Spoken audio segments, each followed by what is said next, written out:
Welcome in to the J-Cut Podcast. My name is Mike Shantai, and on this podcast, I sit down with creative people and talk about their careers, their passions, and their lives. On today's episode, I sit down with my friend Paige Locke. She is a woman of many talents. She's an actor, an artist, a photographer, a producer, a singer, a dancer, and probably more. Her most recent creation is the short film Misfit M, in which she plays Marilyn Monroe. It's actually her third time playing Marilyn Monroe after doing a one-woman stage play and playing her in a commercial for the Toronto International Film Festival. So she's got this weird kind of ongoing relationship with Marilyn Monroe.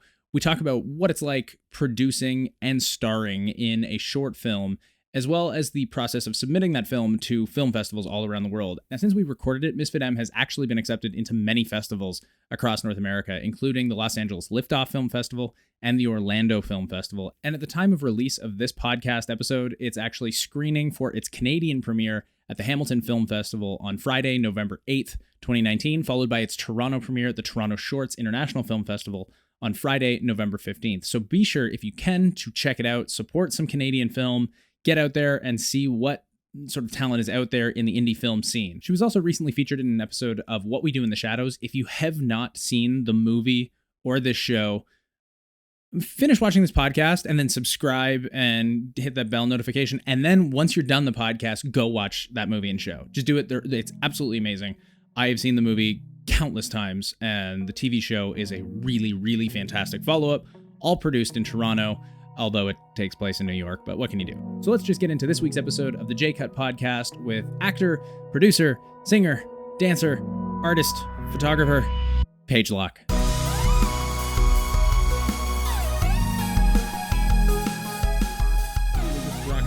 So welcome to my dining room. It's been a while since you've been here. Yes, it's lovely. I love the china cabinet.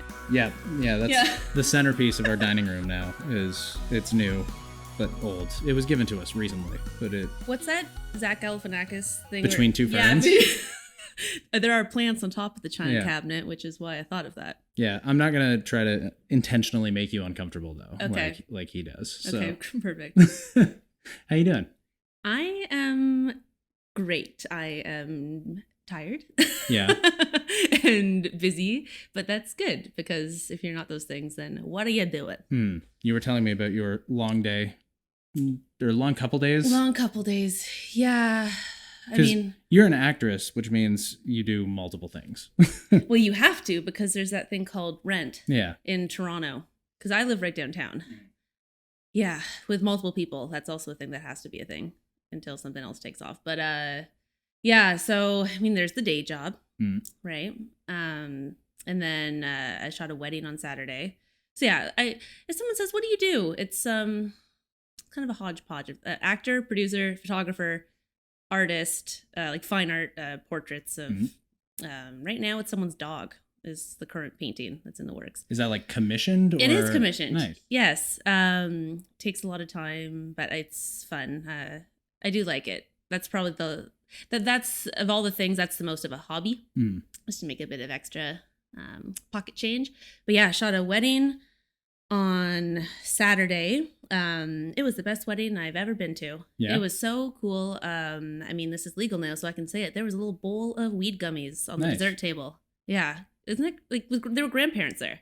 Yeah. Yeah. I know. Yeah, it was a hoot. It was so fun. The bride wore Converse. And, that's what I have for my wedding. I'm wearing Converse. You're wearing Converse? Yeah. Are they also bedazzled and no, I'm blue? Not. I'm not bedazzled. You're not wearing blue lace socks to have your something blue? Oh, okay. Yeah, weddings is a common thing for filmmakers to make money on, because you can charge a lot as a photographer or a filmmaker. For some reason, people pay for it. I won't. Yeah. Knowing what goes into it, I'm not on board with that. But yeah, you do. Yeah, photographers do charge quite a bit. I'll be honest. The first couple of weddings I did not feel right taking that much money from people, because I had only engagement shoots under my belt. But you go on Google and you see like, what's the average cost of a wedding photographer? And then you're like, well, if the lowest is $3,000, then I guess that's where I'll start. Yeah. But then still, it's like $3,000, and you don't even really know what the fuck you're doing. Luckily, at this point, I feel fine with it. But to go into the biggest day of someone's life with a camera and like shake your hand and be like, okay, smile. know. See, you just hope it's going to work out. You're like, this is not a good idea. I don't like working weddings. I've done like one or two and I just stopped. Like, cause I know I feel bad. You shot weddings too? Not me. Yeah. Video stuff, okay. But I was like more the editor and, but even that, like being paid to edit these things, like wedding video is expensive as hell. Like some of my buddies, it's like to go shoot a video, like they have a company. It's like base package is like $5,000 for like a 3-minute like turnaround. And that's, well, there's so much more than just having a camera taking photos. You have to like mic people, I guess, if you want the sound to be right. Mm-hmm. You don't know what the conditions are going to be. Yeah, you need a lot more. And the amount of gear you got to bring out to those things too. Gear is the word I was looking for, not stuff. I mean, you bring out a mirrorless camera is $3,000. Several lenses, they're between $1,500 and $3,000 each. Mm-hmm. Some guys are doing drone stuff for weddings. Right. And do you already own all the stuff that you would bring? Because I rent all mine. Yes, I own it all. Like I have my own drone. I got cameras. But I mean, like I do commercial stuff now. That's my income because I feel less bad about taking money from giant corporations than I do people getting married. Oh yeah, that makes sense. Yeah, totally. It's like they got plenty of cash to burn, so that's on them. Yeah, I will say though, just for protecting myself, I now feel fully qualified to be a wedding photographer. So, well, I mean, I got you to do some photos like years ago. So I mean, that was that was like 3 or 4 years ago. So it was an auto garage. Yeah, an automotive shop. An automotive shop. Yeah, and we did some headshots. Were, I don't know. Maybe good, probably not. I have no idea. The video idea, wasn't good, but that's what you do when you're starting your career. We had a nice day though. It was. Yeah, we got to hang out. Yeah. And I think we got called by our old boss at the camp that you and I met at. Like that day, she called you and Scott because we were both. Or Scott wasn't with us, but he was part of this project because he was doing voice work for it. He got called. He texted us, and then you got called while we were on site. Well, I got called recently this year, and I sent you. Didn't I send you? I sent you like a screenshot of the email or the missed call or something. Yeah, being like, I can't go back. Starting again. I assume she doesn't contact me anymore because I think I was using my old school email and I don't have that anymore. So that could be it. Maybe she's still sending me emails and just it's not. Returned. Yeah. Melissa ran into her recently, really? Like while walking around Dundas, Ontario, with her dad. But she wouldn't know Melissa. No, she wouldn't. But she was like stuffing giant so that Paige and I met. We need some backstory. Working at a drama day camp. Musical over the summer. theater. Musical theater. There was singing and dancing. There was singing and dancing. Yes. Singing and dancing. We worked there with Scott and a whole bunch of other. Yeah, but the three of us were the best. Yeah, best counselors for sure. The weeks when we got paired together, it was like, yeah, that was a joke of a job when we were all working together. I did 3 years in a row. You guys did it for what, 5? Scott did 5. I think I did 3, and I think I started a year before you, and you went a year after longer? me. Yeah, and Scott probably did it for like a year or 2 before me, and I think he and I stopped around the same time. It was a fun summer job, though. Yeah. I recently came across some of the photos with the students of any given week. Yeah. And I remember the kids. Yeah. Like I wouldn't remember them without seeing the photo, but looking at the photo, I'm like, oh my God, that was, I think it was like Kristen and like Shardia or something. Or these 2 girls and they came back like every year. Yeah. The repeat and they kids. And they remembered us. And I was like, oh my God, we are raising these children. I think I blanked a lot of those kids out of my memory. Yeah. But that's where we met. And then, so anyway, Melissa passed the old boss of that place. She was like stuffing a bunch of like props in her car, and her dad kind of just like made a joke about it, which she heard. And then she was like, oh, I run a camp. And then it was just like, then they started a conversation. And oh my gosh. Yeah. So I'm assuming she's emailed me, but I don't have access to that address anymore. So womp womp. Yeah. That was an interesting experience. The day that I go back to that is the day that I just give up on the career. It's just, it's all done. So now you're you on top of wedding photography, you are an actress, which is kind of what your main shtick is, right? Yes. Yes. I met someone recently and they asked what I do, and it says an actor. I'm like, oh, how long have you been doing it? And my answer was always. About 15 years at this point, and their response was, oh, I just got into it last year or 2 years ago. And it really is a thing where like I'm just starting to have like little bits of success kind of sneak in. And like I'm not even 30. And it really does, like, unless you have really good luck or you know someone, or I guess if you are just insanely talented, I'm sure it'll work out for you at some point. But I think it makes sense that after, you know, like 12 to 15 years of chugging away, it's starting to slowly sort of happen. I think that's the story for a lot of people. Well, I think also, ones that stick it out. Correct me if I'm wrong, but you kind of fall as well into a very saturated demographic of actors, like 20-something females. You know what I mean? Like, there's a lot of competition for your demographic. Yes. They're not all skilled, though. I'm a blonde Caucasian woman. Yeah. Yeah. Who acts. There's a lot of you. There's a lot of us. I am also one of the taller ones out there. I'm only 5'9", but a lot of actors are 5'8". So, I mean, I there's a lot of women that look like me, but they're actually shorter than their leading man, which helps. So, yeah, it hasn't always been easy. There's been periods of, you know, a full year without even booking a commercial. And then last fall, no, more than last fall, fall 2017. What year is it now? 2019? 2019. Auditions were slowing down and I was at the day job and I just thought, man, like, what am I going to do? You know, like I think I was 27 at that time, which isn't, like, obviously isn't old, but it also, you know, you're not fresh out of high school or whatever. There are movie stars that are a lot younger than us now. I'm like, I'm 5 years older than some movie stars. Or, you know, Jennifer Lawrence is like a month older than me, and she's winning Oscars. And I'm like, okay, well, I'm not to compare myself, but I'm gonna compare myself. It's hard not to compare yourself to like other filmmakers, actors, like people who are doing it. But again, those are the people that there's like one of them for every 100,000 of us. Yeah, and apparently with Jennifer Lawrence, she hadn't even taken an acting class. She went to an open call or something in New York with her mom, or she got discovered. She was in Winter's Bone. Yeah. Anyways, hats off to her. So I was at work and I like, well, I guess I have to start making movies. Which I'd never done before. I mean, looking back in school, every time there was any kind of project, I went to school for musical theater. First OCAT for painting and drawing, and then musical theater, and then university just for straight acting. So it was a lot of years of school. But every time in any of those programs we had to make some sort of video, I was always kind of saying, okay, if you're in my group, I'm the boss, and you'll be taking my lead. Producing, so if you feel like having an easy go with this project, come in my group. Which, looking back, is kind of obnoxious, but clear indication that I was probably going to be a producer at some point.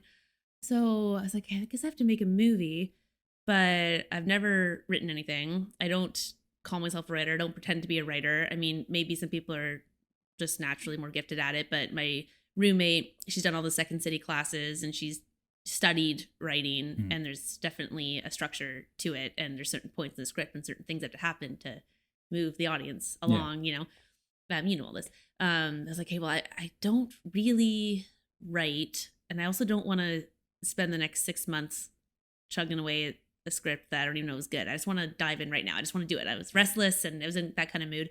And for the past year and a half, I had been touring a one-woman show around Ontario called Misfit, which wasn't my show. I just auditioned for it. And it was about Marilyn Monroe, 4 days in 1961. And she had written a letter about these 4 days. And Gent, who's part of the Playwriters Guild of Canada, he had seen this letter online. Throughout the years, all of her belongings got handed over to an auction house in LA. And then once they were not being held onto by her estate, certain things ended up online. He saw the letter and he posted an ad online to do a one-woman show where the entire script was just this letter, start to finish, like one big monologue. And auditions were slow, and I wasn't getting auditions from my agent that I wanted. So I thought, well, I guess I have to just get myself an audition. I also hadn't done any theater since school. I'd been focusing mainly on film and TV, but I thought, might as well.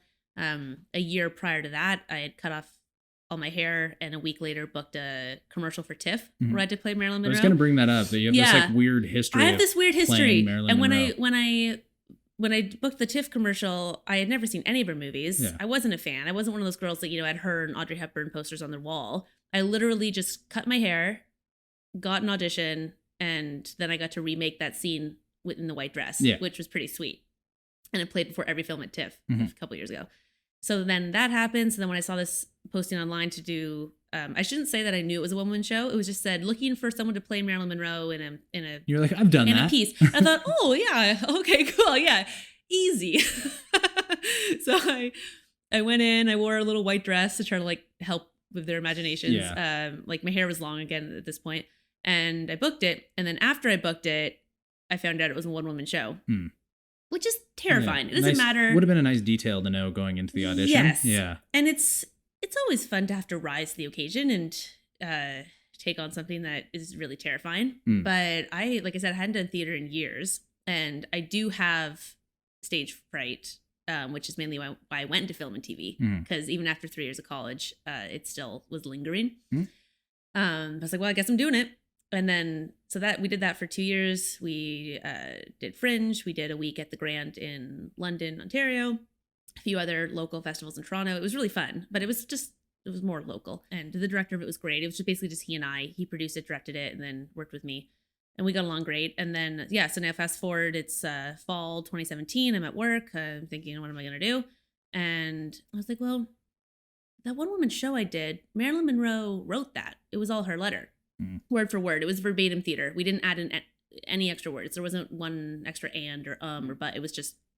So how long was the play then? Because like the letter is really short. Is it not? I mean, it's longer than you think, because I cut out some of the fluff for the film, but the letter itself is 6 pages. Okay. And when said start to finish, every word, it was about a 30-minute one-woman show. Shit. Like, it doesn't matter how trained you are to look at 30 minutes worth of text and have someone tell you this is going to be verbatim. I don't want one word to be different. Yeah. You go, no fucking way. Yeah. Like, what?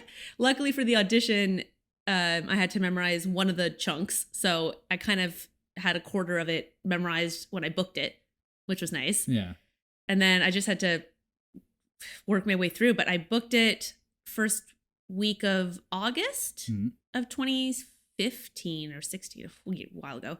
And then our very first performance was October 1st. So you had like a month and change. I booked it. I had 2-3 weeks to get more familiar with it. We had 1 month of rehearsing it, and then I had to do it. That's insane. It's funny though. You really can train your brain though. Like with learning a sport or learning anything. The more you work on it, like when I get auditions now, I can memorize a scene overnight. Easy. Then blocking and stuff too also becomes sort of a tool for memorization of the script. It does. So, it helps too. Yeah, for sure. It was very simple though. It was just kind of me on a chair for 30 minutes. Yeah. Yeah. But then when I decided I wanted to make a film, I thought, well, Marilyn wrote that, so that means I don't have to write score, and I just really wanted to kind of do it myself though.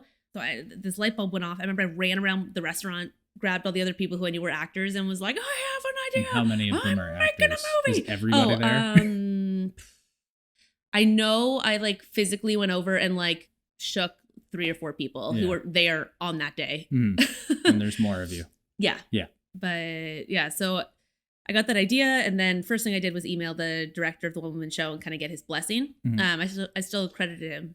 But who owns that though? Like, is it public domain? Oh, that's fun. Yeah, it was a fun process. That would be a whole can of worms too. Like, yes. So because she's been dead since 1962, so that's 60 or 50 something years now. So I don't know when the actual public domain like laws kick in. It depends on what country you're in, but I don't know either. But the way to sort of get around that is to go directly to the source, and I found the person that owns the letter. Oh, okay. So that, like, is that someone affiliated with her estate of some sort then, or? So there's an auction house in Los Angeles called Julian's Auctions. And in 2016, they had a 2-day Marilyn Monroe auction. And so when she passed away, she gave all her stuff to the Strasberg family. It was her acting coach.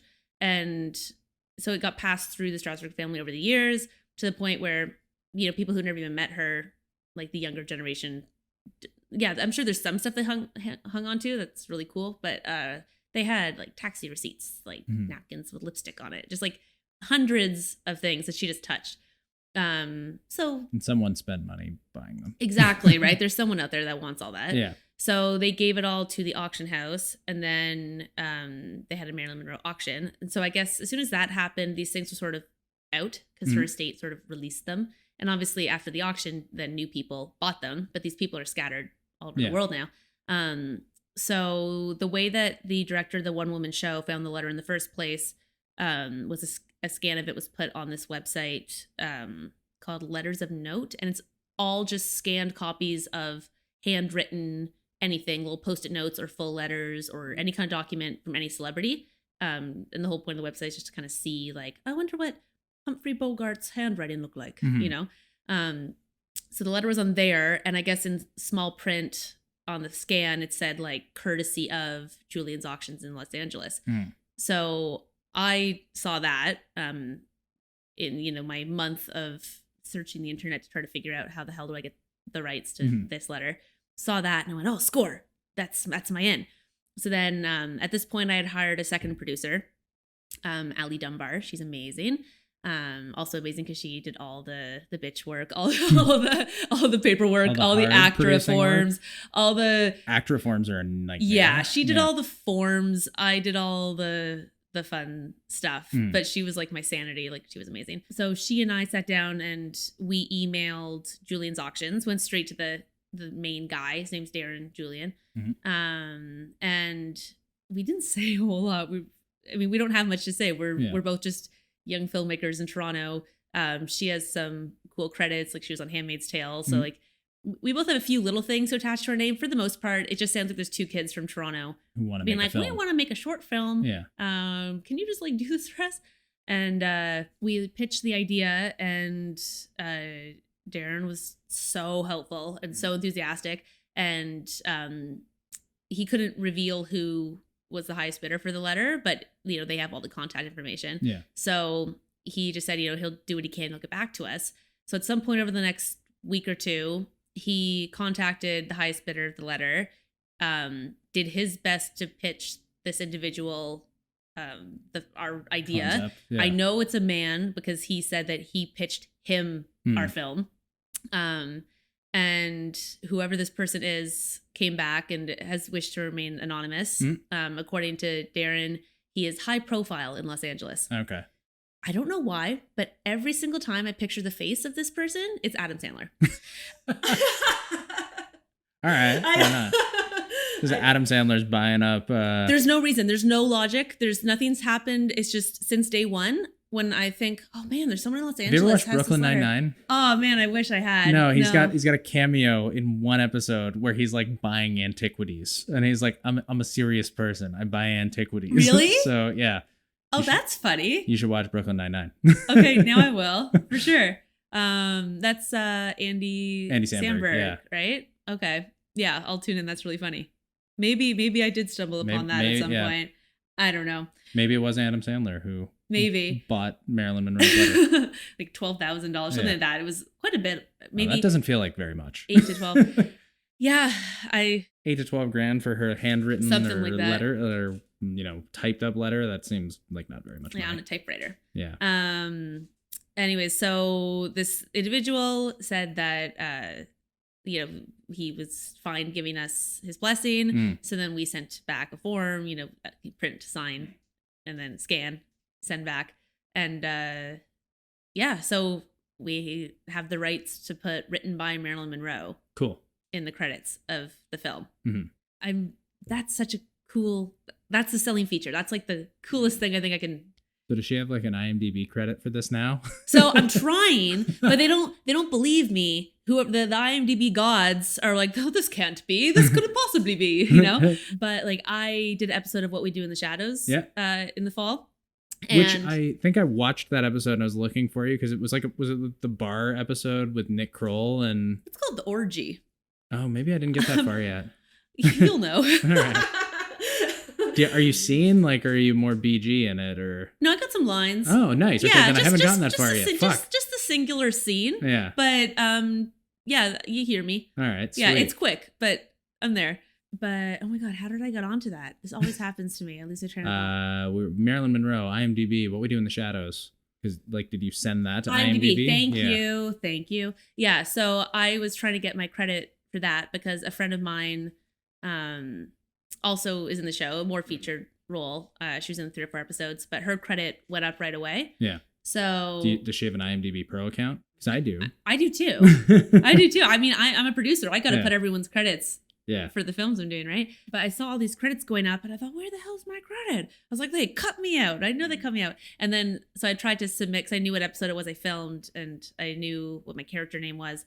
And then I looked into, why does something get declined that I know happened? Mm-hmm. And a way to help, if the episode hasn't actually aired yet and there's no one that can actually look it up and see if you're telling the truth, if you have a screenshot of like your credit, you can send photo proof and stuff. I don't know. Seems like a really wishy-washy. I clicked on probably 5 or 6 things and it somehow got me there, the help page on IMDb. So long story short, they still don't believe me. I haven't given her a credit yet, but we're trying. The film's not released, but it's done. It's been submitted to festivals. So yes, I will be giving her an IMDb credit. I will be making it happen. Yeah. So I mean, like, because it's very funny how you've played her now in 3 different mediums. Mm-hmm. Like I'm a fan now. Yeah, I've obviously watched all her films, and because usually, I feel like usually you'd if someone had that sort of career opportunity where they'd play her across literally stage, commercial, and film. Wow, I've never thought of it like that. Yeah, like you're cross-platform Marilyn Monroe. But so you produced the film. You told me you self-financed it. So yes, I executive produced. Yeah. And then I'm also getting the adapted screenplay credit. Because we didn't present the letter like one long monologue like in the One Woman Show. So it's technically adapted? It's technically adapted, but I still didn't add I think regardless, it would technically be adapted anyway. Even if you didn't change anything, just the way the like rules work, because it was not written for screen. It's like you can literally copy and paste that and it would be considered an adapted screenplay. You're probably right. Yeah, but so because the film was 14 minutes and change. 14 minutes and 33 seconds. 33 seconds, yeah. Burned into your brain. Yeah. Yeah. Oh, it is. Yeah, completely. So how did you crew that up then? Because you are an actor, which kind of prohibits a certain amount of liberty. I wasn't initially. Oh, okay. So I was very excited about my idea, my light bulb going off at work, and I had there were a few people in my circle, my acting teacher, a few other fellow actors that were in classes with me that knew about my One Woman Show, and I told them the idea, and they expressed interest to come on board and help. So we were in our second production meeting. At this point, it is the initial director. We ended up doing a director switch halfway through, but it was the initial director. Halfway through pre-production. Yes. Yeah. Okay. Yeah. While filming, it was crazy. Yeah. And Ali, my other producer, who I mentioned, we were in our second production meeting, and they turned to me and went, "You're an actor, right?" No. Like, shit, how did I not even think of that? Because they both were. Yeah. And then they're like, okay, well, you can produce, but you can't be on camera. Or we do this with all non-union actors. It's a non-union production, but you have the rights to say written by Marilyn Monroe. Yeah. This is pretty cool. You want to go like all in. And I mean, I'm sure, I'd hope that the best film festivals would just take a good film, even if it was just a good film. But from what I had been advised, if you can't slap the actor logo in the credits, it won't really be taken as seriously. You'll just sort of have an extra foot in the door if you can make it a little more legitimate. Yeah. So I had filmed an episode of Carter, Jerry O'Connell's show up in North Bay. Oh, that place is buzzing these days. There's a lot filming up there. Well, because it's cheaper on you get more tax credits for shooting outside the locals GTA. Are lovely. Yeah. So I shot that the summer previously, and I had to get a permit. Thank you. Yeah. A permit to do that. And when you get a permit, you have, I think it's 45 days to make a decision if you want to use that credit to work towards becoming an apprentice, or if you want to just do the one time and then stay non-union. And only because all of my bookings up to this point were smaller episodic things, lots of commercials, whatnot, my agent and I decided that we wanted to wait until I had a leading role, or at least a more featured role in a television show or a movie on my resume before going union. Yeah. So we turned it down. Fast forward 6 months, 7 months. It's now early February-ish, I guess, of 2018. And I'm sitting in this meeting going, oh shit, I had a permit. That could have helped. If I had used that to become an apprentice, then I could have made this all work. So, I don't know if this is a thing that will work for everybody, but I spent a week getting passed around the ACTRA office. No one really knew how to help me, or they just didn't want to deal with it. Everybody was just busy. I don't know. But I got a hold of a lady. Her name has escaped me, and it has for a few months, which someone else asked me how I did it. And I said, I'm going to find her name. And I'll find it. But I got passed through to a woman who the previous woman had swore, this is the lady that's going to help you. And she literally just said hello. And then I just talked at her for 5 minutes. I was like, hi, is this okay? Good. So my name's Paige, and I have an idea, and it's gonna be about Marilyn Monroe. It's really cool because she wrote it, and this and this and this and this. Trust me, you'll love it. Also, I'm a real actor. I did commercials last year. I did that Jerry O'Connell show. Like, if you let me join your union, I'll make you money. Like, I literally just spewed. Yeah, just vomited in her face. Just vomited through the phone out the other end at her. And then about 5 minutes later, I was just like, so what do you say? And literally, and she had said nothing but hello at this point. She just went, okay. She's like, I'm her assistant. I don't know. She's actually out for lunch. Yeah. Can you call back and do that again? No, she just went something along the lines of, well, that's not really how this works, dear. Normally you have to book things and get credits and, eventually work your way in. But I like your movie and I want to help you make this happen. So what's your email? And 10 minutes later I had the paperwork, and the next day I was ACTRA. All right. Yeah, that doesn't work with everybody. No. But here's the thing. All the rules can be circumvented if you do it a smart way. Yeah, I think it helped too that it was, other than Carter, it was mainly commercials, but I had booked quite a few things the year previous. So it does help that you can actually say, I'm a working actor. Nothing would qualify as a big break, but people are picking me. It's not like I'm just sitting at home, calling myself an actor. Yeah, exactly. Yeah. So did you do it through the ACTRA sort of, they have their program it was an ACTRA co-op. Is that when it's the director and producer and writer, two of the three have to be ACTRA actors? Yeah. Okay. And then everybody else on camera has to be an ACTRA actor, right? So, yeah. See, ACTRA's, I have a complicated relationship with ACTRA personally. It's just I appreciate what they're doing in trying to protect their actors and whatnot. That's what they should be doing. But at the same time, it also, they limit a lot of freedoms that you guys have to audition for stuff, because you could be making money as a non-union actor, and they won't let you, basically.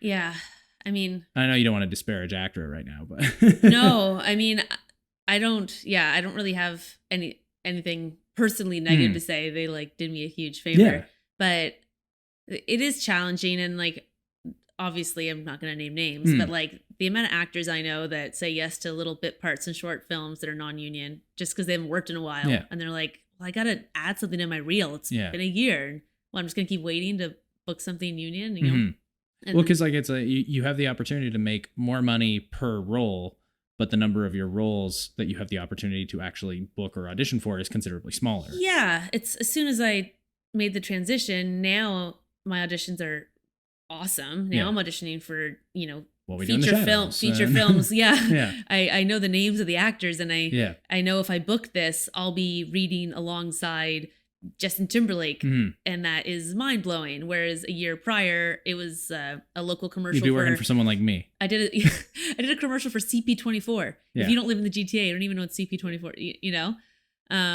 So the auditions now make me feel like I'm a real actor. Yeah. I'm going places, but I'm like the smallest little tadpole in the ocean. The ocean of Toronto actors. Yeah. Yeah. But, just need like some of these festivals to say yes. And what I don't get is like comparing ACTRA to the DGC, for example, is the DGC, Directors Guild of Canada. Oh. So if you're like a feature film editor or director, or there's a whole bunch of different roles, sound people, they all work under the umbrella of the DGC. Is if you are say an editor, like an assistant editor in the DGC, they limit your ability to work on other feature films and TV shows and whatnot if those TV shows and feature films have the kinds of budgets that should be going through the DGC. So like the DGC has its like tier A, B, C, D, basically like the more money you have, the higher, or the more money the budget, the higher tier the film is. So like my friend Sydney, who's an assistant editor, if she got offered an editing job on a film with like a $3 million budget, but they decided not to go through the DGC, then she's not allowed to work on it.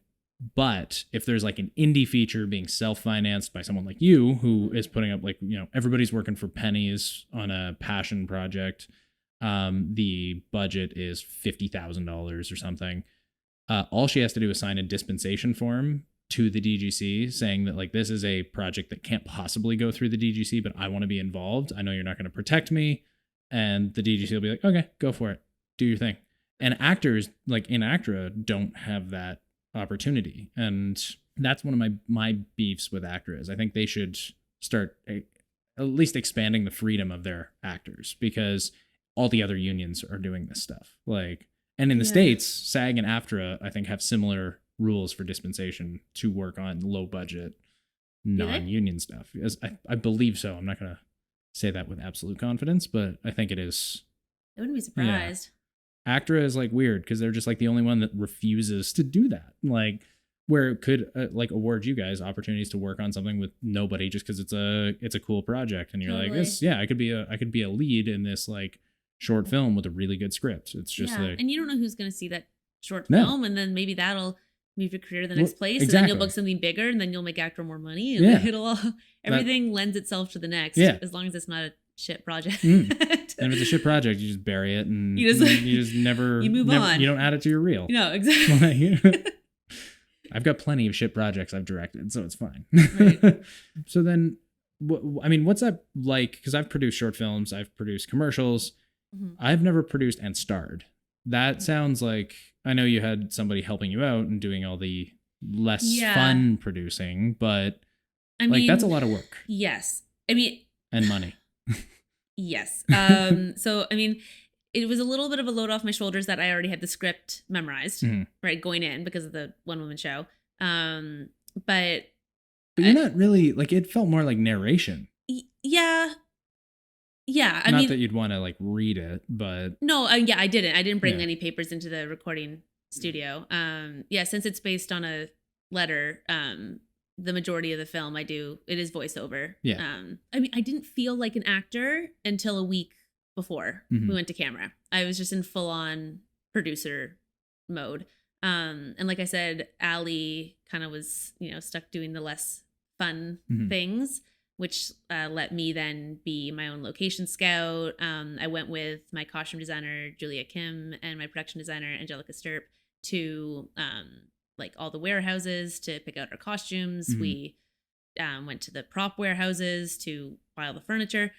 It was so much fun, I will say. Doing a period piece, 1961, and on a budget. On a budget part isn't as fun, but I was willing to put enough into it that we were allowed to kind of enjoy ourselves. It wasn't the most stressful experience, but it meant that every location that we got, we had to fully gut and refurnish. Our costumes had to be accurate, my hair had to be accurate, like every single thing had to work. So it was so much work. I remember we shot for 3 days, and the day after we shot, I went back to being the producer, and I had to drive the truck, the biggest kind of truck you can rent before you need a separate license, with all the furniture. I had to return it to the warehouses. And the day after that, so 2 days after we stopped filming, was my first day without a phone call, without an email, without having to text somebody. Like, I was glued to my laptop and my phone, sending emails and organizing shit and doing all the budgeting. since January 1st, basically. I didn't take a day off. I literally didn't. You know, people say like, oh, I was so busy. I feel like I haven't taken a day off. I literally did not take a day off for like 3 months. Yep. Plus working the day job. That happened to me once where I was working like every day and night, multiple clients. And I literally like started to get sick because I was just so stressed and working and losing my mind. It was enjoyable for the most part. There weren't many hiccups. My DOP, Austin Ball. Did he also direct it? He ended up getting a co-director credit in post because he really stepped up in the editing room, and he did more than just take direction and then edit what the director says. Yeah. He made a lot of creative choices and decisions, and it would have felt wrong to not give him the credit as well. And he was also there on the day shooting it. He at this point we had such a core team that was amazing, probably like 5 or 6 of us, but it does feel like mine and Austin's film. It's way more work and so much more time consuming than a lot of people think it is, because it's so much like location scouting and scripting and figuring out. The locations was so fun though, because I mean, I won't give too much away, but this letter, the reason she wrote a letter is because she got put in a psych ward and had to tell someone about it. So I'm trying to find a in budget, authentic looking 1960s psychiatric ward in Toronto. So I went to the University of Toronto, Victoria College campus. My grandpa was a professor there, so I thought I might have a little bit of an in. My dad tried to pull some strings, and they were really nice. But between there was a jail cell up on Girard. Oh, I'm blanking on the name of it, but there's this big old jail. There were a few, places in the city we went to, but anything owned by the city was, 4,000 or 5,000 and it's 6 just for the day. Yep. Which was like crazy. Little outside the budget. The budget. And then I have a friend of mine, Kyle Sanderson. He works in production design. And I just messaged him. I was like, do you have any leads for me? At this point, we're a week away from camera. So we have everything locked in. I haven't gone to pick up all the set pieces yet or anything, but like everything's in place except for we only have 3 locations. The interior of the psych ward, like the common room where all the other patients are. The month later when she's in her bedroom on the typewriter, recounting the experience, typing the letter. And then when she's in her cell in the psych ward. So for the common room, we just got a big old warehouse, white walls, old wood floors. You can put some benches, chairs in. We got a really cool 1920s-ish wheelchair. So that's easy, put a bunch of extras in white smocks and slippers and tell them to walk around looking kind of dead. Or can you get away with BG not being union? I honestly don't remember what their status was. No one's. When did you actually shoot this? We shot this April of 2018. So over a year and change. My hair's long again. Yeah. So yeah. But so we're days to camera and we don't have our jail cell. And she's very specific in the letter. She says cement walls. There's a door with a little tiny window, a cement bed. There's scratches on the walls from former patients. A little a window on the door, then another little window. Like she's very specific about what it looks like. She paints the whole picture. And we were at the point where I was almost accepting Kijiji offers to shoot in someone's unfinished garage or basement and build a set, turn a cement corner, use lighting strategically and make it look like a jail cell. Yeah. That's where we were at. I was like, I don't want to do that. And then, like I said, my friend Kyle, who's in film, he just said, what about the King George Inn in Coburg? And I was like, well, I wouldn't know that. I don't go to Coburg often. My uncle lives there, but that's about it. We called them up and the basement of this building used to be a jail and they've kept it as is. And then the upper 2 levels, like the actual building, the actual kind of house is now an inn, but the basement's like a tourist attraction. If you're staying in the inn, you can go down and creep around. Yeah. And we called them and by a miracle, well, they were doing electrical work the weekend we were shooting. And so the con was that there was no power. Yeah. So we would have had to get a Jenny and stuff. Exactly. And the lights are going to be out and it's going to be cold and whatever. But it meant there were no guests staying there that weekend. So compared to what the prices were like in Toronto, it was in budget. And basically they're like, yeah, you can just have the inn. Mm-hmm. And the jail cell in the basement, I kid you not, was exactly what she described in her letter. And it was an actual jail cell. It was perfect. I couldn't believe it. So we got a bunch of generators. This is our second of third day. Budget balloons, but I know. So we load into a couple cars, and the whole team drives to Coburg, which was kind of fun. It's kind of fun to load into a bunch of cars from Toronto. I don't hour and a half ish, 2 hours maybe. It didn't seem that far. I mean, I went to school in Windsor, which is 3.5 hours west, so anything within that radius is doable. Yeah. But this is east, and we got there 7 a.m. and everything's being done in the dark, and it's cold, and everyone's freezing. We have little heaters plugged in, and this is the Sunday of the weekend, so they've been working all weekend on the electrical. At 11 a.m. when we were almost ready to start shooting, the lights go on. The lights go on. Yeah. Everything is ready. Everything's perfect. And we're like, no way.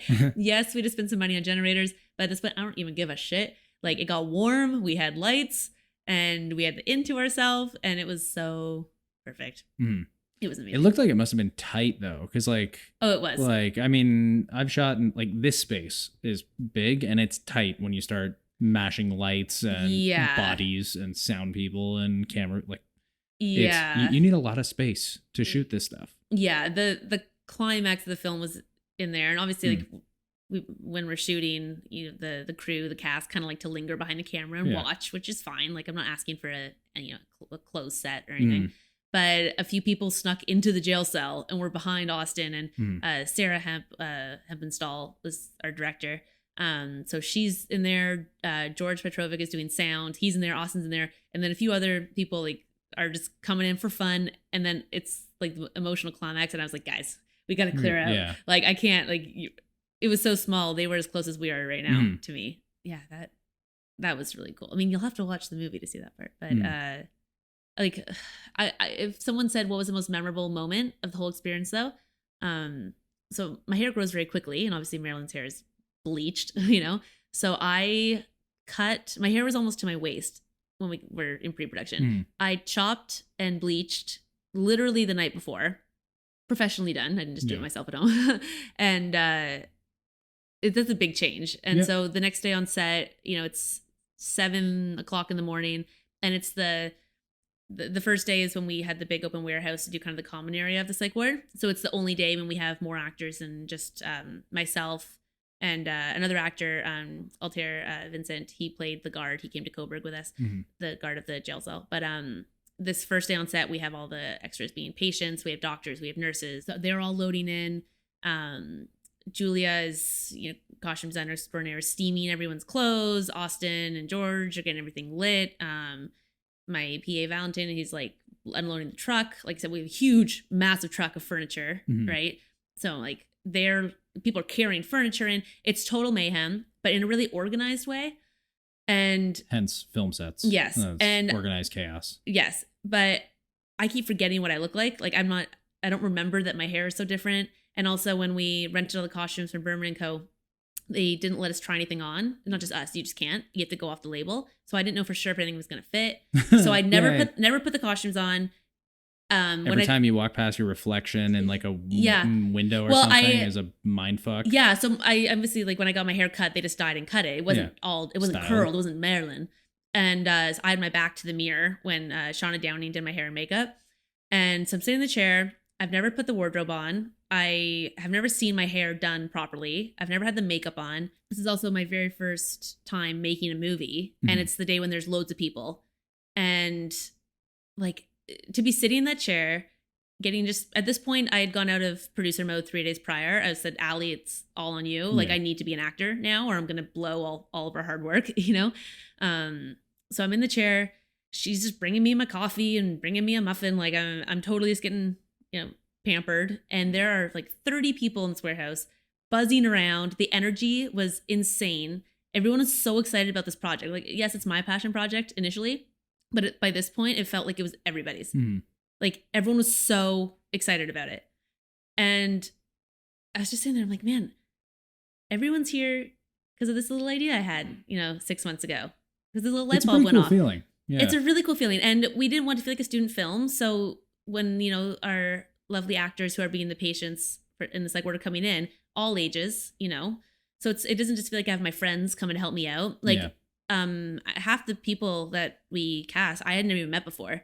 And yeah, it was just like this is happening. Like, wow, I actually did a thing, we did a thing. Yeah. It's a team effort. Yeah. Filmmaking's like, I can't remember who said it. It's an elitist art form because it's not something for the most part you can just do on your own. It requires like a whole team of people, usually a lot of money. And that's why it's so difficult to do. And then you also run the risk of producing a shit project. Like you don't know when you're there if this will actually end up any good. Despite how good the cinematography is looking, despite how many people are there like giving it their all, like it might just suck at the end. It might. You have no idea when you're producing it on the day. No, you really have no clue. And the thing about this too is like this letter, we don't have one scene in the film. Yeah, it's very disjointed. We never shot over someone's shoulder to get their dialogue and then turned the lights around at the scene from the other angle. The whole thing is it's almost semi-experimental in its narrative. That's what I categorized it as when I submitted to festivals. It's documentary, experimental, and then it's a drama thriller. Yeah. What's your other film that you did as well? Oh, yeah. So, yeah, you did two, remember? Yeah. So obviously once we finished when we wrapped Misfit M, Austin then was also my editor. So he took that and I feel like putting your cinematographer in charge of editing is risky. I thought it was smart because like I said, this isn't like a linear project. It's kind of fucked up. Marilyn's on drugs in the psych ward the whole time. So we wanted to feel like the film is also kind of on drugs. Yeah. I just say that because cinematographers tend to have trouble cutting stuff. Like when you're an editor, you need to have the like balls to kill your babies a bit. And when you've like lit this shot and it's like you're working on it in the edit and you're like, this shot doesn't work. It's just not, it doesn't work in the edit. And like a cinematographer might be a little more emotionally attached to it. Yeah. I won't say it was a breeze. Yeah. Austin can speak for himself, but to sit down with 4 hours of footage for a short film, when nothing is linear and really he can do whatever the hell he wants. And we went to the recording studio a few days later and I did all the voiceovers. But even that, like if it really works in a different order, like I said, I didn't add any of my own words, but we did sort of rearrange the letter to make it more pleasing for a screenplay. Like, can you imagine just sitting there and being like, how do I even start? Yes, I edit stuff regularly. But also something that has no structure. Yeah. It's just loosey-goosey. Yeah, I get that too sometimes, like that. And it's tough when other people shot it. Cause like I have some like kind of branded documentary commercial project I'm working on right now that doesn't really have a structure. And it's for a 2-minute piece. There's like 2.5 hours of footage from interviews to just like B-roll. And you said you didn't shoot the footage though? No. So you don't even know what's in there. Nope. See, at least he knew it was in there. Yeah. See, that's the difference. Because he shot so much and I'm just being shown little snippets, there were a few moments where I would go check on, its progress and I'd be like, wait, I want that shot in. I want this. And he'd be like, what? I'd be like, that thing we did? He's like, we didn't get that. I'm like, I swear to you, we did. I remember we did that moment when I looked at the camera and then I saw you holding the camera and behind it, you went like, yeah, because you really liked the shot. I remember that. And he's like, are you sure? I'm like, just look, it's in there. And he'd be like, oh yeah, it is. Yeah. But again, there's like 4 hours of stuff. It's tough to keep track of all that. It is. It's totally tough. And he really, he killed it. But that's the thing too. That's why you got a director credit too. Yeah. You don't realize though, like that you shot for 3 days. Like 3 days, God knows how much like time and money and like how long were the days? The 12 to 16 hours usually, like to produce 4 hours of raw footage that needs to be whittled down to 14 minutes. And since we knew it was all going to be voiceover, while everyone's talking between takes, he can still be shooting inserts because the sound doesn't matter because we know it's all going to be voiceover. So he was constantly running around with his like amazingly small handheld camera, just constantly shooting stuff. I wonder if it was a Blackmagic. I want to find this out after. I will find out. If it was a small but like high-end cinema camera, it might have been a Blackmagic Pocket. I'll find out. Yeah. But I mean, that's one of the reasons why we could shoot it in 3 days too, because there wasn't all this setup required. Yeah.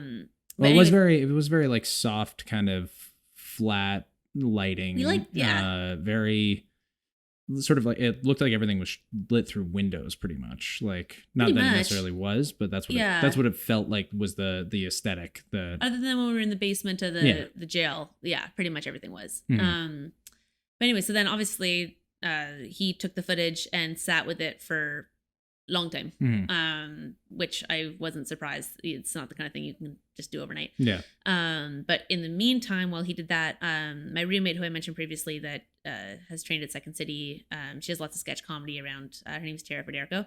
She had written a script called 8+ Weeks and was talking about producing it. And I was, waiting for Misfit M to, finish.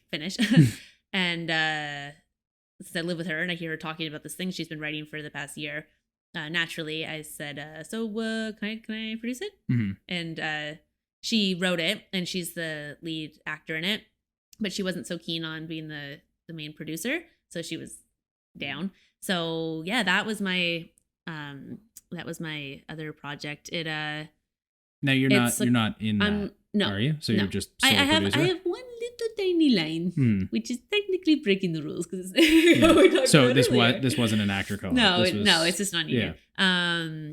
But it's a comedy about abortion. Mm-hmm. Yeah. I like comedies on dark topics. So. Right. Everyone loves a dark comedy. Me, right? Yeah. I had Charlie spitting on a corpse in a short that you were in. Oh yeah. Face the Music. Yeah. Yeah. That's so funny because Charlie directed one of the Blink Twice 1 minute shorts, mm-hmm. and they didn't know that I had worked with him on your pilot project like 4 years ago. Mm-hmm. Everyone really does know everyone. No, it's a small business, but it's a big business. Well, even you mentioned your makeup artist, Shauna. I met her through somebody else on a project 3 or 4 years ago. And I was creeping your Instagram earlier today, and you did a short film with Sapphire Demetrius. Yeah, so she went to St. Clair College with me for musical theater. Oh, okay. Yeah. So Sapphire, she's friends with Andy, who I did a podcast with last week. He's the stunt guy I was telling you about. Okay. See, it's everybody knows everybody. And I shot that wedding last weekend with Terrace Lavrin, who you went to high school with. Yep. There's Well, let's just do this for the next hour. A family tree. Yep. Anyway, so I was talking about 8+ Weeks. I guess. Right. Yeah. Abortion. Dark comedy. It's about a girl who thinks she's pregnant. Mm-hmm. What's that term when you always think something's wrong? Hypochondriac. Yeah. So she's fairly certain she is. Really no proof, but it's less about abortion specifically and more just about how in this day and age we all, us millennials, we think we can just snap our fingers and make stuff happen. Yeah. She's supposed to go on a Euro trip and everything's booked and she's flying away in a few days and she thinks she's pregnant. Oh, no problem. I'll just call the clinic and they'll just take care of it. They'll get her right out of me. It's all good. Obviously that's not the case. Yeah. It's, I threw a little one night only film festival at the Royal on College Street, which I missed. May. I'm sorry. Yeah. I wasn't going to bring that up. No, I felt really bad. Here I am supporting you. I know. Thanks. I'll get out to the next one. I had something going on. There will be more.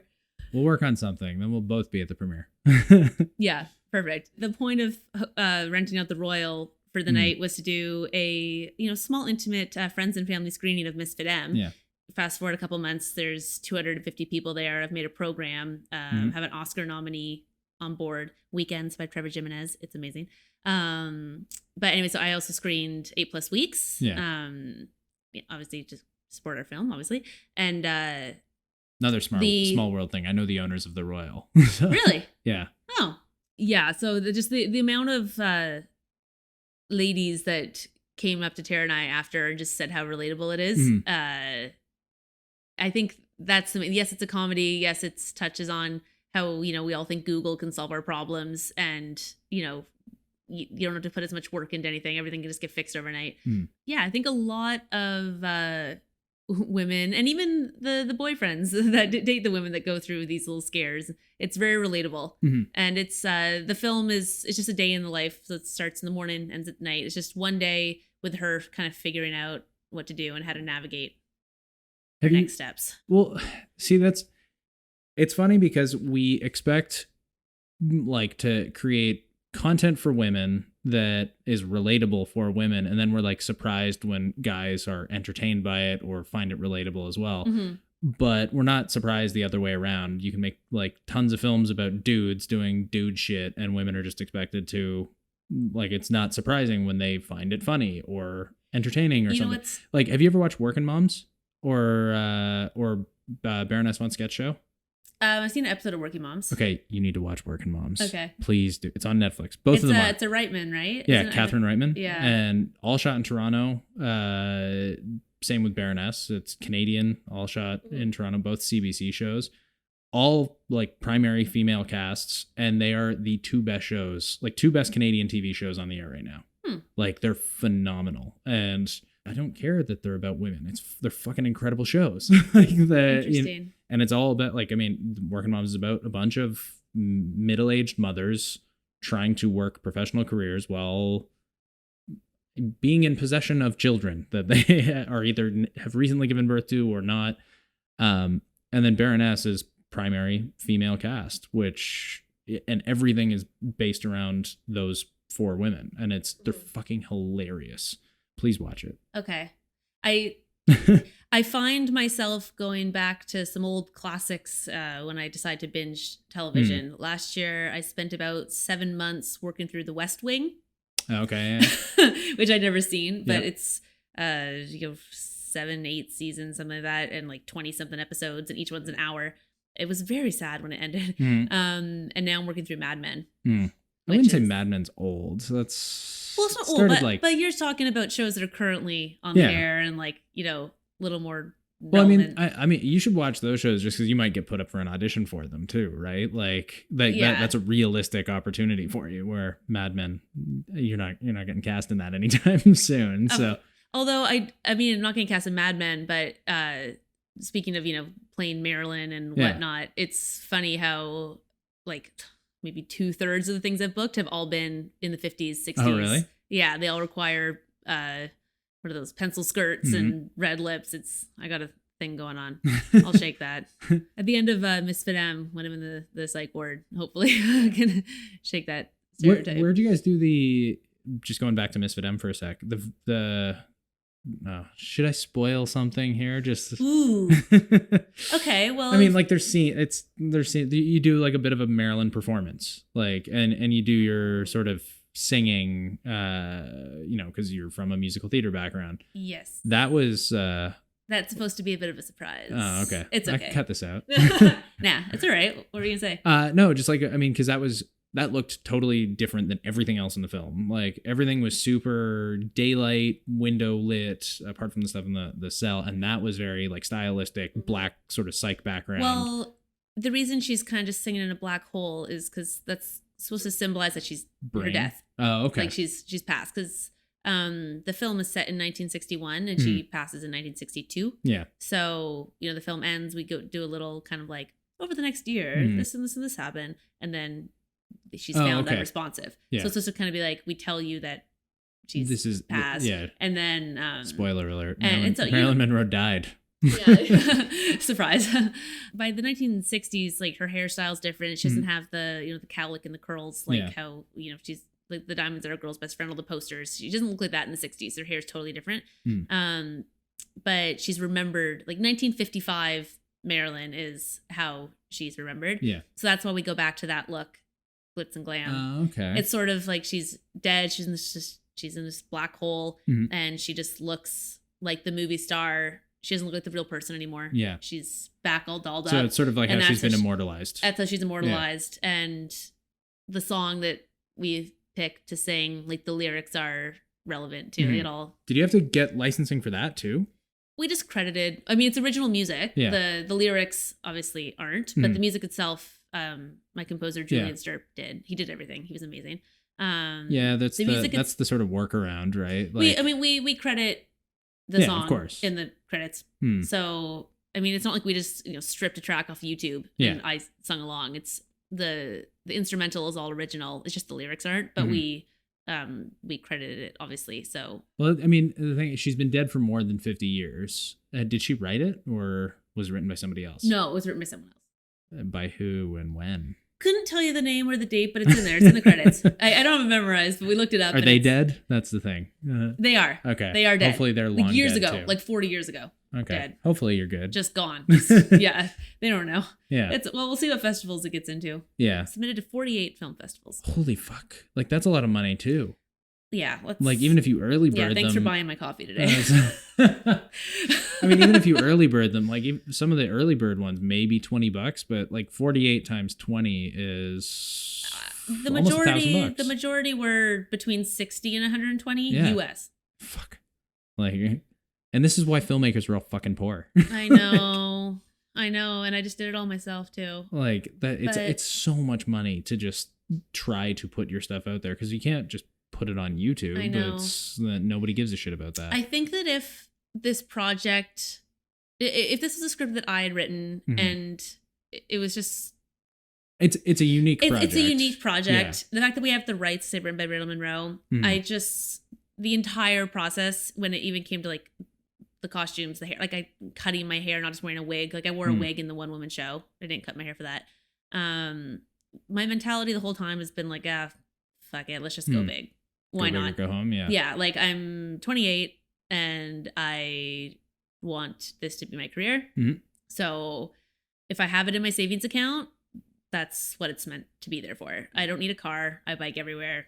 I don't need to put a down payment on a condo, because ideally I'll be an actor working wherever the work is. So I don't want to be locked into anything. If you don't take a risk, probably won't pay off. Yep. So that's why I don't have a job. Honestly, the day that I love my day job, the people are amazing. They're so flexible. I can come and go for auditions. But the day I quit that, it'll be scary, but like so exciting. Liberating. That's the word. Yeah, it's very nice to not have a job. Like I've been very fortunate. When was the last time you had a structured, like get sent your schedule every Sunday? 5 years ago. 5 years ago. Yeah, like basically, I was still in college. I graduated college and I haven't had a job since then. I did freelance work for a while, but it was more, they'd just ask. Like, well, that's how it works in the crew side of things too, right? Yeah. Like a lot of us don't have jobs. We worked on word of mouth and get hired for I've done a couple of contracts where it's like for 3 months, I was an editor in-house downtown, paid a day rate just for whatever days I worked. But it was like, basically, I'm signed on for these next 3 months. When you need me, I basically have to try to make way for you. But that's the closest I've had to a job. Like still no benefits, none of that shit. It was just like, here's what you're making per day, go for it. And I'm going to try to do that for the rest of my life. Yeah. But yeah, like crew side, I mean, sound people, cinematographers, very few of these people actually have jobs. Yeah, I wasn't sure how it all worked. I was briefly seeing a guy who's on the art department side of things, and I was like, so do you have an agent for this? Is he an IATSE? I don't know. Yeah. Probably. Because he's done some legit, like the union. He was on he did What We Do in the Shadows. Like he does legit stuff. Like this is his full-time gig and he's comfortable. Like he gets enough work. He's constantly working. But I remember I was like, so how do you get these jobs? Do you have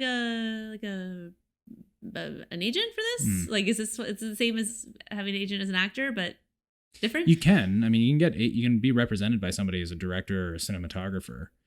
Right, but be like a production designer or I don't like know. a PA. I don't know. No, PA is your sound guy. Like it's you're somebody's friend who's getting called to come help out. Production design. I don't think there's agencies really for that unless you're like in Hollywood and you're being represented by like CAA or something. But and the directors, like commercial directors and DOPs being represented by agencies, like usually it's a commercial agency and they are hooking you up with commercial work specifically. So it's similar to an actor in that regard. But yeah, like production crew people, they might join a union like the DGC or IATSE, but you're not employed. They get you out on contracts, or IA will just day rates. Like they're just high paid day rates. Like if you get on with a good show. Right. So are you doing mainly like directing? Do you what do you enjoy doing the most? If you're going to be on a set, what role do you want to be? Directing. I love directing, and I think it's because it still freaks me out. Like I get freaked out when I'm directing, and it's one of the few things that kind of scares me. That's why we're not 9 to 5 in a cubicle. No, fuck that. Because we're like, fuck that. Like, I'm one of the only, all my friends, like, I love them, God bless them. That everyone's my age, but they're all working Monday to Friday. They're all getting married. They're all talking about babies. Yeah. And I can tell they're all happy, which means I'm happy for them. Yep. But I'm like this like odd little duckling who's just kind of like in this whole other world. No, directing freaks me out. Because it's so much stress. That's what you gotta live for. And it's like sometimes you hate it while it's happening. Like you're fucking miserable on the day of the shoot, but then when the shoot wraps up, it's like adrenaline, right? Yeah, you're just like happy you got through it, and that is like an accomplishment. Imagine on never its own. having adrenaline. Like what? But that's the thing. Like I said, I have stage fright still. Like I talked about earlier, but like I still do it. And like every single time I had to go out to do the one woman show, I'd be back there, getting the sweats, my clammy palms, and I'm just like, I don't want, like, and then I'm standing there going,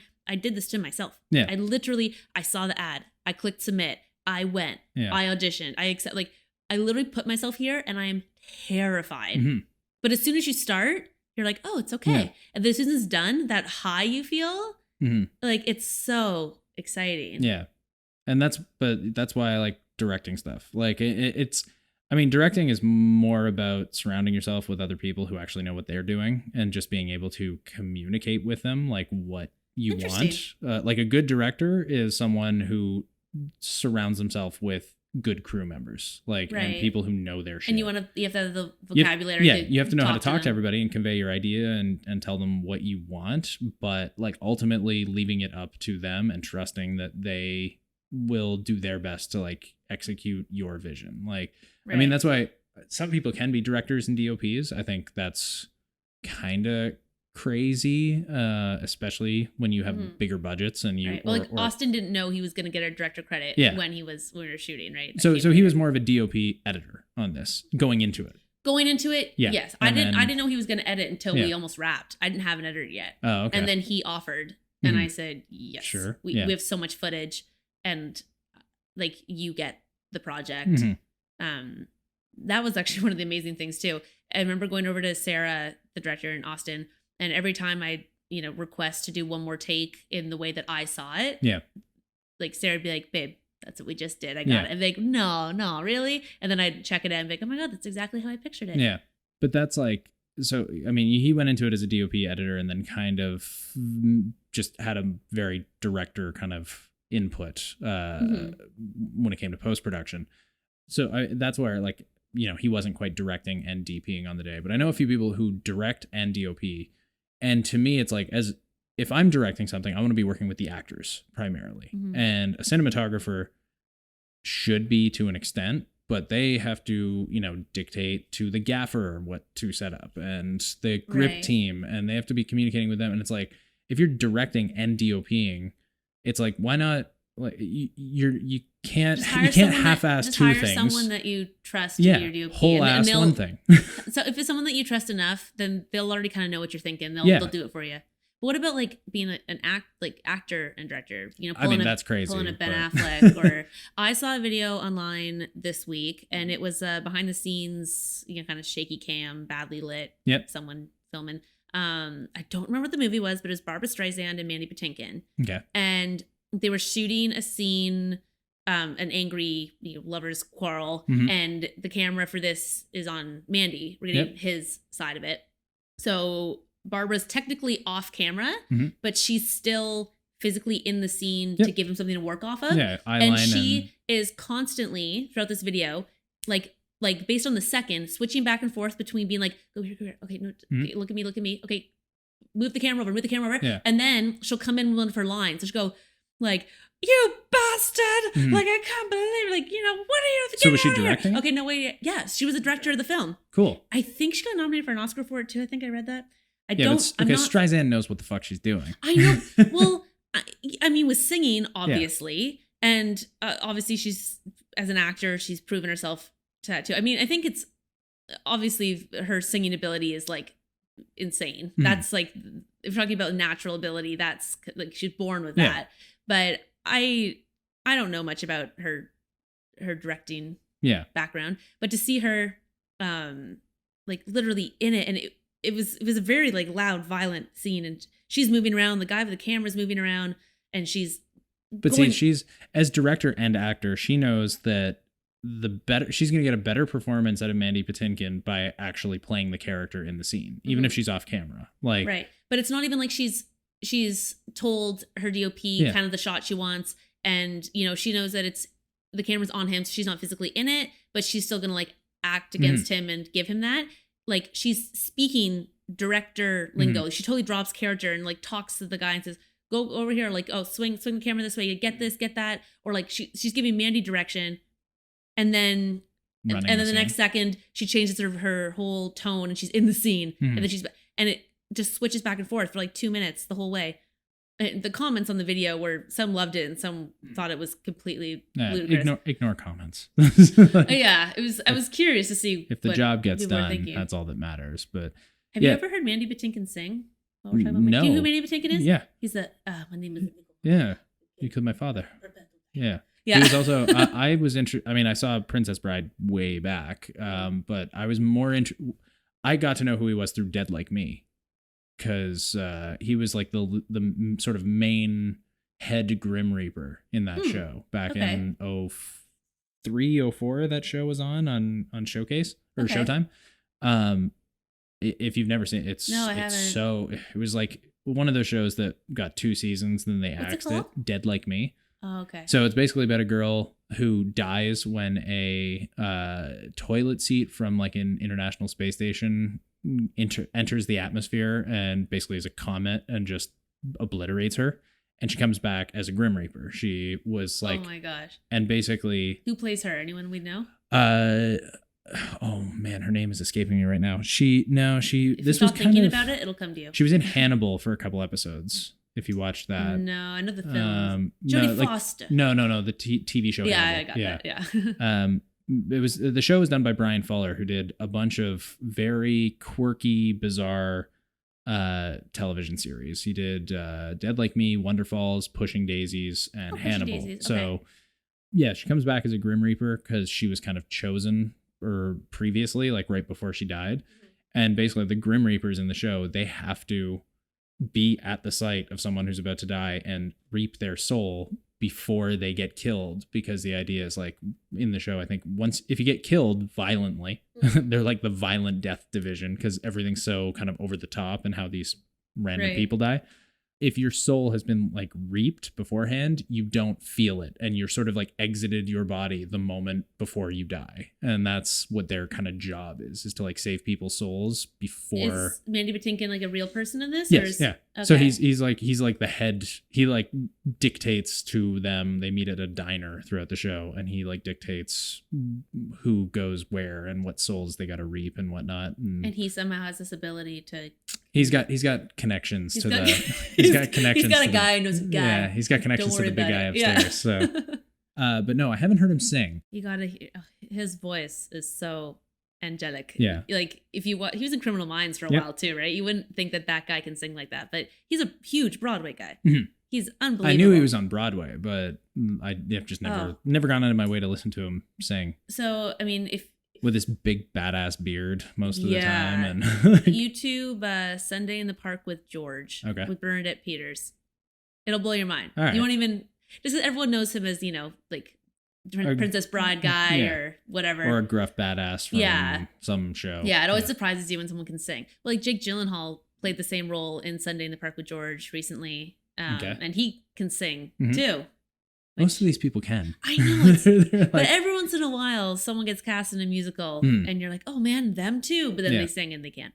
Yeah. Like the Pierce Brosnans of the world. What musical? Oh, okay. See, I never watched. No, it's okay. That was not high on my... Maybe we won't dive into the musical theater. Well, no, I mean, I do like musical theater. I did a bit of it in high school, but like... Did you? I was... I sang a couple Twinkle things. Toes.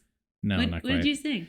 So in my high school, my teacher wrote like big musicals. They were like adapted from Shakespeare plays usually. And these are original. Yeah. Original musicals. She wrote like 90-person musicals. Oh my gosh. And it would be like a huge thing. Like we'd rent out Meadowvale Theater because all the harmonies, all the ensemble. No, we weren't necessarily that good, but well, if she's writing it for that many people, Yeah, I mean, it's not that 90 people would be performing and singing at once necessarily. Okay. It's just like the cast with all the background and extras and like some big dance numbers. Like there'd usually be like 10 to 20 main characters and then like 60 bit parts, like maybe one line and then part of sort of the big ensemble. But if there's pieces. If there's a big ensemble piece, then there's got to be moments when everyone's singing a note together. No, too much. Yeah, we weren't that good. Okay. Like, I mean, even some of the people that were cast as like leads weren't good enough, and we'd simplify like tracks, and I think she broke a lot of copyright laws doing it because we'd usually like take real songs and change the lyrics to fit like a Bee Gees song, about Shakespeare. Well, and you're like, I think I know this. Well, no, because like one year we did Taming of the Shrew. But it was called You Bet Your Wife, and it was about like a mafia sort of like casino owner with like 5 daughters, and the 4 couldn't get married until the oldest one did, and she was fucking crazy. And there was then like the next year I think we did it was like Grease meets Midsummer Night's Dream, and it was called the Midsummer Night's Prom, and it was basically about high school kids in the 70s on their prom night. Were people really into this? Like, were the students into these? Oh, yeah, or was it more the teacher just being like, no, fulfilling her childhood dream? No, it was a big thing at our high school. Like, Scott was in them. That's how I got to know Scott. Right. Like, was through doing these high school plays with him. Like, I mean, we weren't necessarily the most talented drama people in the world, but people took this shit serious.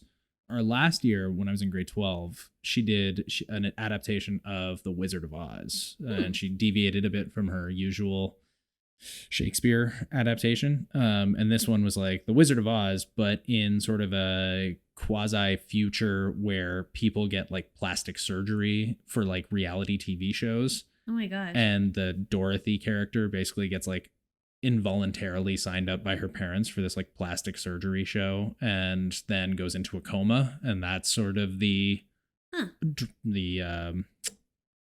what in Oz, is that what the land is called? I can't remember. The Wizard of Oz. Yeah, that makes sense. All right, yeah, Ozland. And so we did these big musicals, and I like the first year I did it when I was in grade 10, I was in the Taming of the Shrew one, and I think I had one line, and I was just part of like some of the bigger dance numbers, and then because I continued to take drama, I got slightly bigger roles. So like in our Wizard of Oz one, I played these characters. These were like original creations that didn't have like an adaptation character, but I was basically like the Dorothy character's dad. And I had to do this like dance, like singing and Velcro dance beard. Number. No. I still looked like a 17-year-old boy. Right. But I had like a dance and song number with the actress who played my wife and her mother. Was this at Arts High School?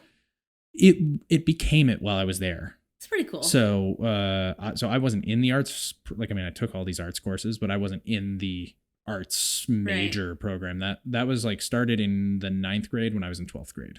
So yeah, I didn't have the opportunity to necessarily do that, but it was because of her drama program that kind of really pushed the school into sort of like arts category. Right.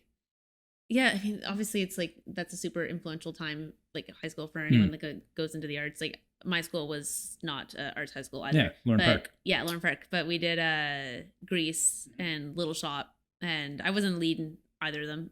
But like that's the thing that sort of like set this off. Yeah, I would say like my drama and music in high school, coupled with like my playing in a punk rock band, started my like filmmaking kind of career, because it was like spending all this time in rehearsals and prepping for plays or writing songs and then going into studio and recording them and then playing shows. Like it was just all the like what actually goes into creating an art piece is kind of, plus just, you know, I worked at Blockbuster and I was a movie nerd. So that, that's how I got into filmmaking. Right. But yeah, that's the, like, I have the musical theater experience. I wouldn't say I'm a musical theater actor. No, but I forgot that you're in a band. You play drums, right? Yeah. Are you drums?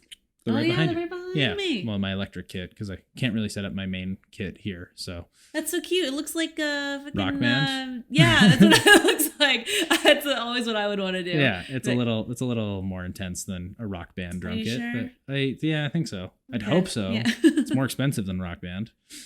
That looks great. I wanted to ask if you've seen the trailer for, because you were talking about Wizard of Oz, which led me to Judy Garland, and then which led me to the fact that today I watched the first trailer for Judy, starring Renee Zellweger is playing. Yeah, Judy. Have you seen the trailer? I haven't seen the trailer yet. I saw a post, like a still of her was posted on like Reddit or something. Well, the official trailer is released. It's like 3 minutes long. It's like a full thing. Yep.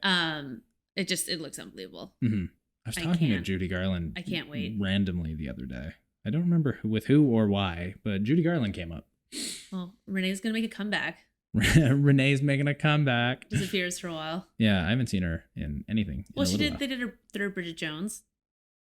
I mean, that was still a while ago. It was like 2 years ago. Really? But she looked different. Remember, she came back and everyone's like, "What have you done?" She looked like she had plastic surgery. Yeah, in like a weird way. Like you could. She said it was natural and she was aged. You could kind of get on board with that theory. I don't know. But anyways, we'll I can't wait to see it. But I mean, using your musical theater background, is that something you still audition for? Or are you trying to do it at any point? Or the agents are different. I mean, there's some agencies that I'm sure represent theater performers and film actors, but I think you really want to go with one that really specializes if you really want to get your career pushed. I feel. I love musical theater. I love movies too, but like if I go see a musical, when that overture starts, I'm crying. Okay, just even if it's not sad, so it's I'm seeing Hairspray, and I'm just like so moved by it. But I'm not a dancer, and like I said, when I said I have minor stage fright, it has nothing to do with speaking. I'm okay doing plays. Something about singing in front of people, but I'm the biggest ham. You don't want to do karaoke with me because I won't get off the stage. You'll drag me off. But like that's way more relaxed. You're not performing. You're not performing. With musical theater, you're hammered. It's Well, actually, I only do karaoke sober because I don't want to hit a bad note. I know I'm one of those really obnoxious people. I know. I basically just use it as my opportunity to pretend like I'm the pop star I always wanted to be, and am not. It's Britney, bitch. Yeah, I wanted to be Britney Spears so bad when I was a kid, so bad. Track number 11 on the Britney album, Bombastic Love. No one knows it. It has no music video. It never got released. I have no idea what you're talking about. Nope, I could sing the whole thing for you. I have vivid memories being in my room being like, I'm going to be Britney. I know it. Meanwhile, I have like a gap in my teeth, braces, bad hair, the whole fucking deal. Anyways, I love musicals. Yeah. I think I'm a better singer than I am anything else. But it still freaks you out?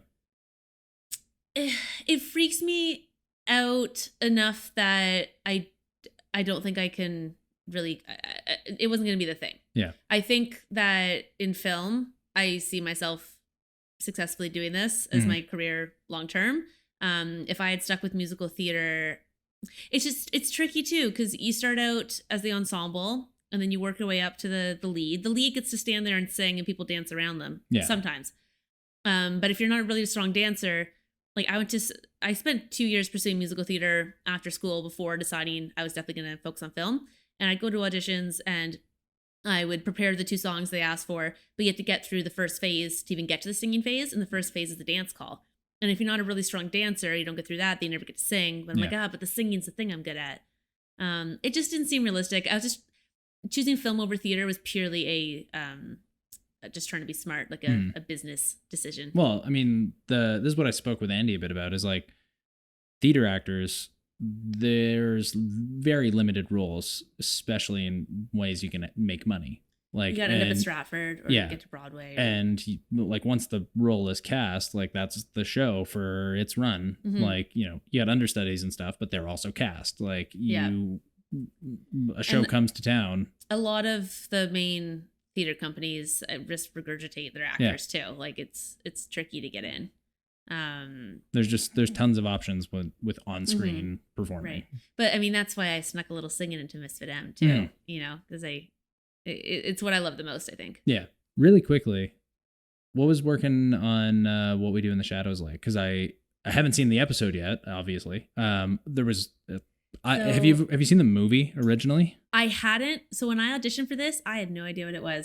The movie is so good. I know. Well, I've watched it since. Yeah. But I watched it after I shot the episode. Oh, really? Yeah. That's interesting. Yeah. That's sort of backwards. Yeah. I booked it and then I was like, oh my God, you booked What We Do in the Shadows? Like, I was like, I think I texted you too because you posted like a behind the scenes shot of you like in makeup, and I was like, "You're on What We Do in the Shadows." Like, fuck off.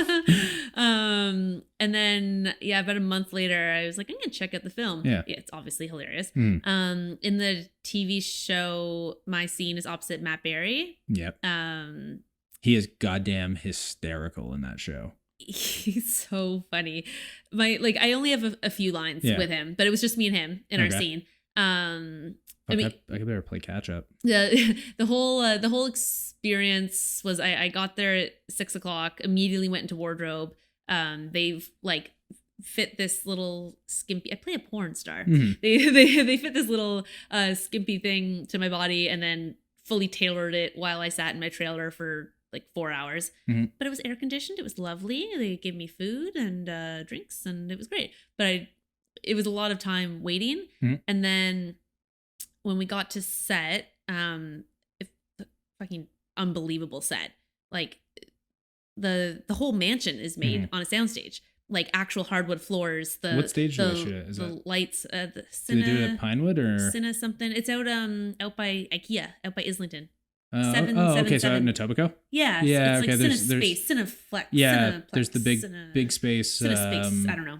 Yeah, something. It's out near like the MasterCard Center. Watch it have nothing to do with area. Cine. I'm just spitting. Full of shit. Yeah, full of shit. But yeah, the set was unbelievable. Like, you feel like you're in an actual old mansion. And I know it sounds kind of like silly to say, like, obviously, Paige, there's production designers who are doing their job, but it was like real hardwood, and the lanterns on the walls actually had flames, and it was killer. Mm. My scene though was not in the vampire mansion. It's episode's called The Orgy. So Matt Berry, his character has found all these old porno videos, and each one has a different theme. And so I am in the 90s porno. Nice. So my set had bubblegum pink walls and satin bed sheets, and my hair was massive and big pearls, like so gaudy. And he just basically he's like sitting down with his friends, and he's trying to get them all excited for the orgy. So he's like, let me play a little video for you that I've found. And then there's like 90s Seinfeld music that like trickles into this one. And then he just bursts through the door, and I'm just on the bed waiting for him. I'm like, where have you been? I've been waiting for you. And then he just, what I say? It's funny. I say, where have you been? I paged you over an hour ago, which is funny because he goes, what's the deal with pagers these days? Like, and he speaks as if he's Jerry Seinfeld. Yeah. He goes into a whole like Jerry kind of rant. And then I'm just like looking at him like, what? And I'm like, just like, get over here. And then he like dances towards me, and then we're like shimmying on the bed, and it's dumb, but it was really, really fun. And it's funny. I was in my trailer for so long. I was on set for probably 20 minutes. Really? That's it? We did maybe 3 or 4 takes. We did it on me. We did it on him. We did a wide. Yeah. And other than I said, okay, is Bean or Bin the Canadian? Once the Canadian say like, I said, where have you been? I paged you over an hour ago. It was either one where I don't remember the order. I either said, where have you been? And they said, no, it's Bean. Or I said, where have you been? And they said, no, it's been. I don't even know which one's the Canadian brain. I have no idea. Clearly, I don't know either because other than that. I would say, where have you been? That's how I would say it. But where have you been? Yeah. I think, where have you been sounds more British. Like, where have you been? You know what? I think my instinct was to say bin, but because I was going to say bin, I think I assumed that must be Canadian, and I knew they were looking for American. So I think I said bean, thinking that I must have done the right thing. And then they were like, no, you bin. Fucked up. You fucked up. You're fired. Get off the set. We have another blonde waiting. Yeah. That oversaturated demographic. Yeah. So other than that note, they just rolled, and we just did it, and we goofed around, and then that was it. And I kept being like, who directed the episode? Am I doing a good job? I don't fucking know. I don't remember. Because if it was, I don't know if it was Taika or not. So I hadn't seen the movie, like I said. Yeah. So I guess I really, because I know Taika did a few of them throughout the season. There was someone there. Everyone else was in kind of grubby, crew clothes, and there was one gent in a pristine suit and a tie, and he looked so good. I think he directed it. Okay. I'm failing myself here. I don't remember his name. Not Taika Waititi, because I'd like fangirl out if you worked with Taika Waititi at some point. Okay, well, I'll get a visual of this person. I'll tell you. Yeah, we'll look it up after. Yeah, we'll look it up after. Yeah, that's good. Yeah, but yeah, it was pretty cool. I only found the episode a couple weeks ago. Actually. It only aired like the season wrapped up at like the end of May. So and to wrap around to what we were talking about before, once it aired, I got my credit. Yeah. On IMDb. what other like just like since you've gone union, what other kind of bigger projects have you actually been cast in though? Anything honestly, that you can talk about?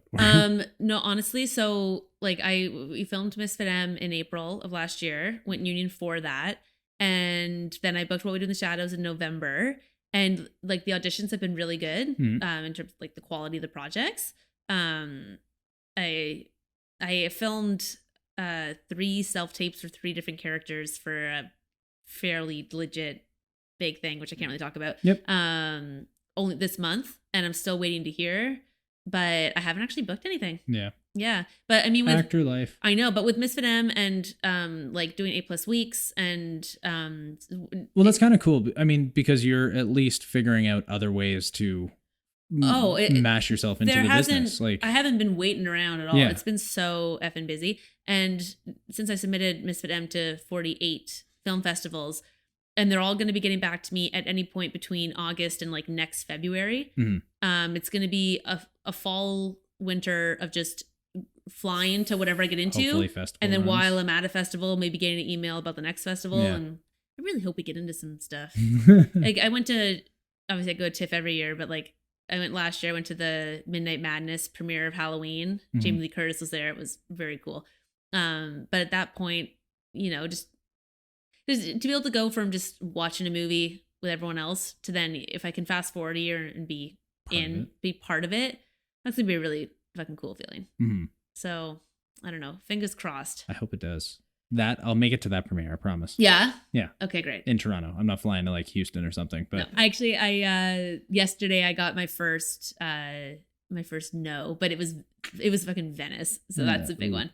I just did it for again because rejections, man. I know, that's just I know. Part of it. But you're an actor. You know what rejection is like. Come on. Do I ever? I know in my love life. No. Okay. Single. But Venice is the last week of August, so I knew I'd hear back from them first, and I also knew that was a huge stretch. Yeah, it's like Venice and Cannes, those like the biggest ones.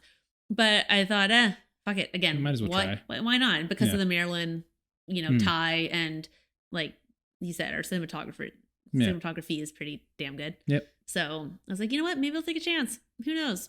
They said no, but I don't care. I guess I got 47 more now to hear from. Well, so yeah, I'll make it to one of them. I promise. And then we'll make a movie at some point.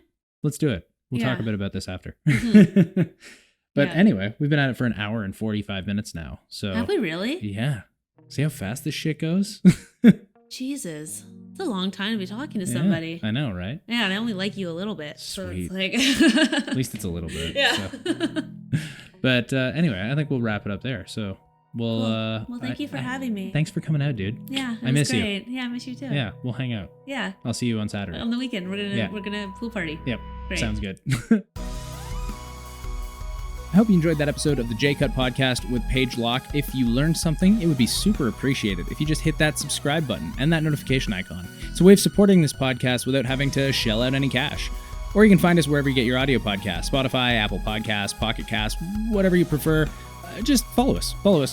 I like being followed. I like it when, people are checking out my stuff.